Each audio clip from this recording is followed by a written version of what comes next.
Hello again. As promised in the video about the update 4 of the KeySwitch Expression Map, here comes in addition a quick video about the new KeySwitch Expression Map router. It is a free additional tool that allows you to receive the MIDI signal of a keyboard or MIDI controller directly, so without having it pass through the MIDI clip in the track.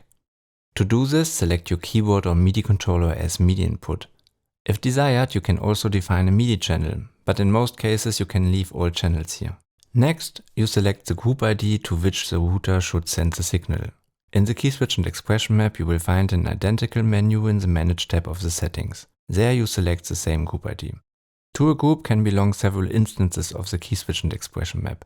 Therefore, for most of you, it is probably sufficient to load the router only once into your Ableton project. In this case, you may simply create an extra track, give it the name KeySwitch Expression Map router for example, and you drag the device into it. Now you arm the track you want to record to as usual, and when I for example turn the mod wheel on my keyboard, then the dial for CC1 also turns in the interface of the control changes. Hence, the KeySwitch Expression Map router is also a tool for those of you who don't have a MIDI controller that supports instant mapping to operate with its device controls, the live banks in the KeySwitch Expression Map. So with the router you can now record the MIDI CCs for the arrangement view like you are used to with Ableton's MIDI clips. With this button here you can also set the KeySwitch Expression Map to always respond to the signal from a router, whether the track is armed or not. This might be interesting for those of you who play live on stage. If you want to use the KeySwitch Expression Map router to control your key switches with a separate keyboard, you additionally click the option Key Switch exclusively by router, and you reduce the MIDI input of the track to the keyboard you want to use to play the melody of your instrument. And this way, once and for all, you can even say goodbye to so-called ghost notes in the MIDI clip, which normally occur as soon as you record articulations manually with a keyboard. That's possible because the signal goes directly to the router and does not pass through the MIDI clip, as mentioned before. Also, you are finally completely independent of the pitch range of your instrument, and you can have the key switches always at the same place, no matter if you play a violin or a double bass. Let's do this once for the double bass as an example. For this setup, you have to enter the key switches of the library as the additional key. Or you can alternatively use MIDI CCs or program changes to switch the articulations, if your VST player supports this. The key switches for your second keyboard to control the KeySwitch Expression Map you define as main key.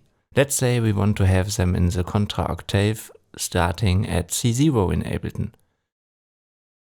Because they are now located in the pitch range of the instrument, you have to mute them in the settings of the KeySwitch Expression Map, otherwise this will happen. Now it's better. And with my main keyboard I can still play the instrument. Additionally, there are some more options in the KeySwitch Expression Map router. With this button you can set whether you want to forward the entire MIDI signal or only the MIDI notes, for example. Here you can limit the signal for the MIDI controls to only 1 or 2 MIDI numbers.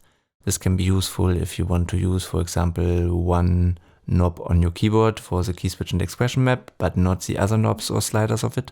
And finally you can select a MIDI number here to control the articulations not with notes but with MIDI CC and switch them with a dial on your MIDI controller.